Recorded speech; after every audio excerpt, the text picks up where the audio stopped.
Banyak kisah nyata berhubungan dengan masalah ini. Kalau kita menggantungkan nasib kita pada Allah, luar biasa. Ada seorang syekh, saya dengarkan ceramahnya, menarik sekali.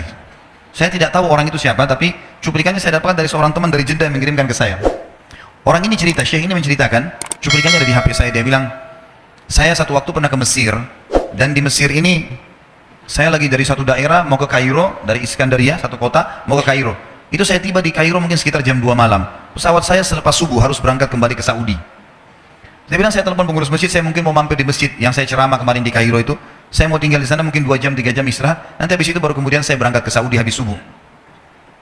Dia bilang, saya masuk ke masjid, tiba jam 2 malam, turun dari mobil, saat masjid lampunya nyala semua nih. Kemudian setelah saya masuk masjid, saya temukan ada orang di mihrab, imam, lagi sujud, nangis-nangis. Dan luar biasa, tangisannya itu kalau orang dengar membuat orang yang dengar pun mau menangis. Jadi saking luar biasa dia merengeknya sama Allah dalam sujudnya. Kata syekh ini, saya pun sambil berdoa sama Allah, ya Allah kabulkan permintaannya orang ini. Fahami, maka rezeki itu ada yang sifatnya mutlak, mau nggak mau akan sampai kepada kita. Ada yang sifatnya ikhtiar. Ada yang sifatnya ikhtiar.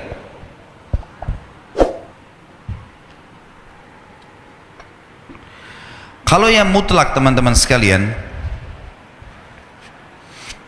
mau nggak mau datang kepada kita.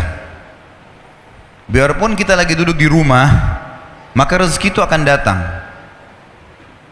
Seperti misal, mata kita sekarang menangkap cahaya, hidung kita menarik oksigen, telinga kita menangkap suara, energi di tubuh kita pada saat kita mau bergerak, kita mengeluarkan proses makanan yang habis akan dibuang kotoran, tinja dan air seni, rezeki datang. Ada juga rezeki-rezeki yang lain selain daripada itu, seperti misalnya kita lagi duduk di rumah, tetangga antarin makanan, nggak pernah pesan, nggak pernah apa-apa, tiba-tiba dikasih.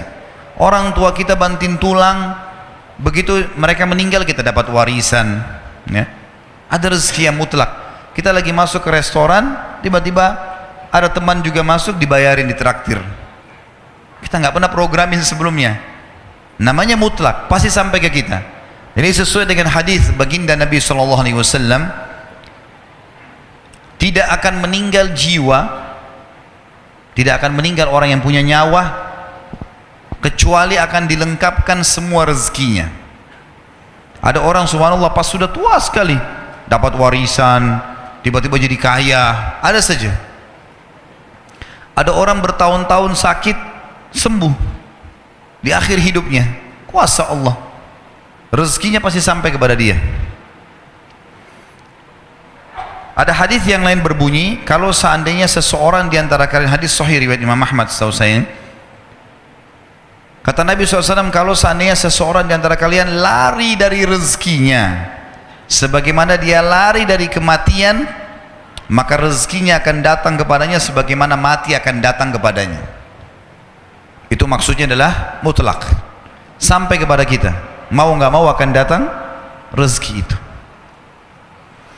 Ada rezeki yang kedua teman-teman, namanya rezeki ikhtiar, berhubungan dengan ikhtiar kita. Jadi rezeki ikhtiar ini memang harus melalui usaha, upaya. Seperti misal ada orang sudah S1, dia kerja jadi dosen di kampus, dapat gaji 5 juta. Dia ingin lebih besar gajinya, dia lanjutin S2. Ikhtiar dia bukan? Hah? Mana suaranya nih? Masih hidup nggak ini? Hah? Kalau sore-sore begini ada yang tidur, ini aneh nih. Hah? Tapi kayaknya nggak ada yang ngantuk, masalah rezeki soalnya. Jadi kalau orang S1 dia mau lanjut S2, tujuannya supaya gajinya di kampus lebih tinggi. Ikhtiar dia bukan? Ikhtiar dia. Baik S2 gaji 10 juta, S3 ternyata 15 juta. Dia sekolah lagi S3 supaya gajinya di kampus lebih tinggi lagi. Ikhtiar dia. Dia buka satu butik baju, kemudian dia mau kembangkan. Dia mau kembangkan, dia buka 5 cabang, 10 cabang. Ikhtiar dia. Dia yang berikhtiar. Dia punya restoran, dia buka 10 cabang restoran. Dia tinggal punya ilmunya saja, selesai. Dia bisa kembangkan. Kalau saya sering gambarkan di pengajian saya, masalah rezeki ini adalah seperti pohon buah ada buah yang berjatuhan, ada buah yang bergelantungan. Buah yang berjatuhan ini itu adalah rezeki mutlak tadi. Artinya kita tidak usah capek-capek upaya, datang sendiri. Ya tadi oksigen yang kita hirup, cahaya ditangkap oleh mata, tadi traktir teman, dapat warisan orang tua dan seterusnya. Ada buah-buahan yang bergelantungan, kita harus punya fasilitas, galaka atau punya tangga untuk naik ke atas, harus ada ikhtiarnya, baru bisa pungut tuh buahnya. Nah ini siapa saja boleh lakukan. Ingat, dalam masalah rezeki, kafir atau beriman sama-sama dikasih sama Allah. Jangan bilang, kenapa tetangga saya orang kafir itu bisa punya mobil mewah? Kuasa Allah. Siapa yang mau punya usaha, dia bisa dapatkan. Hanya bedanya antara muslim sama kafir di status halal atau haramnya. Kalau muslim, teman-teman sekalian, kita ini orang muslim, buah-buah yang berjatuhan dan buah-buah yang bergelantungan tadi, yang dibolehkan ambil hanya yang berkualitas. Ada busuk sedikit jangan diambil, halal. Sedikit busuk syubhat, bagus gak ya, jangan diambil. Kalau orang kafir semua diambil, mau busuk mau enggak semuanya diambil. Kalau muslim tidak. Dan subhanallah, dalam masalah ini para ulama mengatakan seorang muslim mendapatkan keberkahannya. Nanti akan kita bahas masalah itu dalam kiat-kiat mempertahankan dan menjadikan rezeki supaya berkah. Jadi ini gambaran rezeki, teman-teman sekalian. Dan supaya kita tidak menyangka buruk dengan Allah, harusnya seseorang di antara kita, teman-teman sekalian, harusnya seseorang di antara kalian, ini wajib hukumnya, mengetahui bahwasanya kalau kita ingin mempertemukan tentang kondisi kita dengan kondisi orang lain, maksudnya kondisi orang non muslim misalnya, pertemukan yang sesuai, yang sepadan. Misal, tidak adil kalau saya seorang pegawai, gaji saya 1 juta misalnya, atau 2 juta rupiah, saya pertemukan dengan tetangga saya yang seorang miliarder kafir. Nggak bakal adil itu. Yang adil adalah pertemukan coba keadaan kita dengan kafir yang gajinya sama dengan kita. Nah baru kita tahu bagaimana berkahnya rezeki itu. Harus adil, ya. Seperti kasus masalah kemarin di pilkada di Jakarta, saya juga bahasakan masalah itu. Tidak adil sekarang banyak orang non muslim ini mengatakan, atau orang-orang munafik dari kaum muslimin pura-pura Islam, dia bilang lebih baik pemimpin kafir yang tidak korupsi daripada pemimpin muslim yang korupsi. Ini tidak adil ini. Mestinya pertemukan begini, non muslim yang tidak korupsi dengan muslim yang tidak korupsi. Nah itu baru adil. Kafir yang koruptor dengan muslim yang koruptor, nah baru adil. Nggak bisa dipertemukan antara ini dengan ini, tidak bisa. Nggak bisa kita pertemukan keadaan kita yang gaji 1 juta dengan tetangga non muslim yang 1 miliar gajinya atau pendapatannya. Nggak adil namanya. Maka harus kita sesuaikan di sini, ya. Harus kita sesuaikan supaya kita tidak sangka baik, tidak sangka buruk dengan Allah Subhanahu wa taala. Ingat, Allah selalu dengan prasangkaan hamba-hambanya. Ini harus digarisbawahi, teman-teman sekalian. Banyak kisah nyata berhubungan dengan masalah ini. Kalau kita menggantungkan nasib kita pada Allah, luar biasa. Ada seorang syekh, saya dengarkan ceramahnya, menarik sekali. Saya tidak tahu orang itu siapa, tapi cuplikannya saya dapatkan dari seorang teman dari Jeddah yang mengirimkan ke saya. Orang ini cerita, syekh ini menceritakan, cuplikannya ada di HP saya. Dia bilang, saya satu waktu pernah ke Mesir, dan di Mesir ini saya lagi dari satu daerah mau ke Kairo, dari Iskandaria, satu kota, mau ke Kairo. Itu saya tiba di Kairo mungkin sekitar jam 2 malam. Pesawat saya selepas subuh harus berangkat kembali ke Saudi. Dia bilang, saya telepon pengurus masjid, saya mungkin mau mampir di masjid yang saya ceramah kemarin di Kairo itu. Saya mau tinggal di sana mungkin 2 jam, 3 jam istirahat. Nanti habis itu baru kemudian saya berangkat ke Saudi habis subuh. Dia bilang, saya masuk ke masjid, tiba jam 2 malam, turun dari mobil, saya lihat masjid, lampunya nyala semua nih. Kemudian setelah saya masuk masjid, saya temukan ada orang di mihrab, imam, lagi sujud, nangis-nangis. Luar biasa, tangisannya itu kalau orang dengar membuat orang yang dengar pun mau menangis. Jadi saking luar biasa dia merengeknya sama Allah dalam sujudnya. Kata syekh ini, Saya pun sambil berdoa sama Allah, ya Allah kabulkan permintaannya orang ini. Walaupun saya belum tahu apa yang diminta gitu. Dia bilang selesai dia sholat, saya dekati dia, saya bilang, Masya Allah, doa apa ini? Luar biasa ini. Doa yang diikuti dengan tangisan di sepertiga malam menjelang subuh. Allah turun ke langit bumi, dikabulkan nih. Dia bilang, demi Allah Syekh. Karena Syekh ini orang Arab biasanya panggil, bisa orang pintar, bisa orang kaya, bisa orang tua. Jadi kalau antum dipanggil Syekh jangan bangga dulu ya.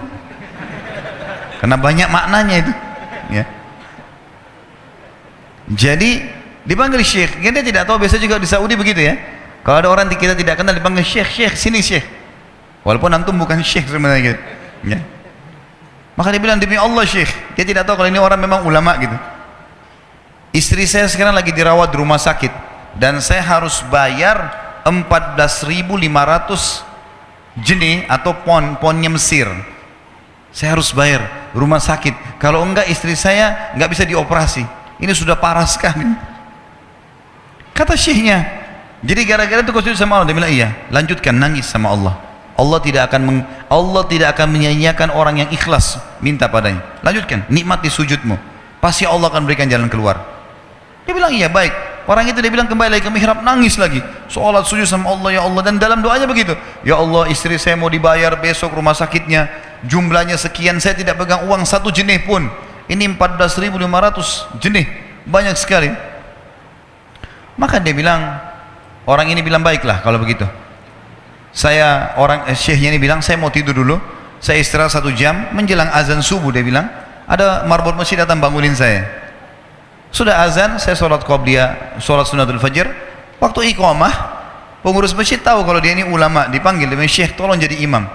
Dia bilang saya capek, baru istirahat 1 jam 2 jam malam. Biarlah imam. Dia bilang tidak apa-apa, ayat-ayat pendek aja, baca surah-surah pendek aja. Kata Syekh baiklah. Dia bilang saya baca surah-surah pendek. Rupanya mikrofon masjid karena keluar di luar, ada satu pengusaha Mesir, apartemennya itu dekat masjid dan dia suka ikuti ceramahnya Syekh ini di YouTube. Dia bilang turun dari apartemennya, ikut sholat berjamaah di masjid karena dia kenal suaranya orang ini gitu. Begitu selesai sholat dia bilang saya lagi zikir, datang orang itu. Dia bilang Syekh ahlan wa sahlan di Mesir, saya salah satu penggemar anda di YouTube dan saya dengar suara tadi. Saya tadinya mau sholat di masjid lain, saya ke masjid ini. Dia bilang Syekh saya mau minta tolong satu hal. Kata Syekhnya kenapa? Dia bilang saya sudah ngitung zakat uang perusahaan saya harus alokasikan 14.500 jenih. Kata Syekhnya, orang itu bilang saya mau alokasikan zakat saya 14.500 jenih. Kata Syekhnya saya nangis, dengar itu, nangis, saya terisak-isak. Kata orang itu kenapa anda nangis? Syekh bilang saya nggak bisa jelasin. Dia bilang saya nangis terus. Kemudian saya lihat ke kiri kanan di saf, mana orang yang tadi malam sholat tahajud tuh? Ada di ujung. Dipanggil sama Syekh, fulan kesini, datang. Dia bilang ceritakan masalah kamu apa? Dia bilang Syekh saya punya masalah, istri saya dioperasi harus bayar 14.500 jenih hari ini, kalau tidak nggak operasi. Kata Syekhnya, tiba-tiba si pengusaha ini nangis-nangis. Orang ini juga heran, kenapa kalian berdua menangis? Dia masih bingung kenapa gitu. Kata Syekhnya biarin orang ini yang jelaskan. Yang punya usaha bilang apa? Demi Allah Syekh, saya sudah 1 minggu taruh uang ini di lemari saya, sudah 1 minggu. Setiap hari istri saya bilang, turunkan, lakukan haknya Allah, zakat itu keluarkan. Dia bilang saya ingin dapat 1 orang yang saya kasih langsung daripada saya bagi-bagi. Saya mau 1 orang saya kasih, selesaikan masalah dia dan Allah selamatkan saya di akhirat. Orang ini jadi nangis. Orang yang punya minta butuh nangis. Kata pengusahanya, ini uangnya silahkan 14.500. Semoga Allah selesaikan urusan saya di akhirat gara-gara saya bantu kamu. Kata Syekhnya, demi Allah yang terjadi, orang ini yang orang yang punya uang ini yang dikasih uang, dia tiba-tiba lupakan saya dan lupakan si pemilik uang. Dia langsung angkat kepalanya ke langit sambil menangis mengatakan, ya Allah aku mencintaimu. Terpenuhi kebutuhannya, gitu kan? Kuasa Allah. Teman-teman, cuman kita selalu buru-buru. Kalau seseorang kita di perusahaan mau dinaikkan gajinya saja, mau naikkan jabatannya, dia harus tulis permohonan. Tidak mungkin juga baru hari ini dimasukkan kemudian ketuk ruangan dirutnya, mana permintaan saya kemarin. Atau hari ini? Nggak mungkin. Seminggu dia sabar, 2 minggu dia sabar dengan berharap datang panggilan. Kenapa dengan Allah subhanahu wa ta'ala kita tidak begitu, teman-teman?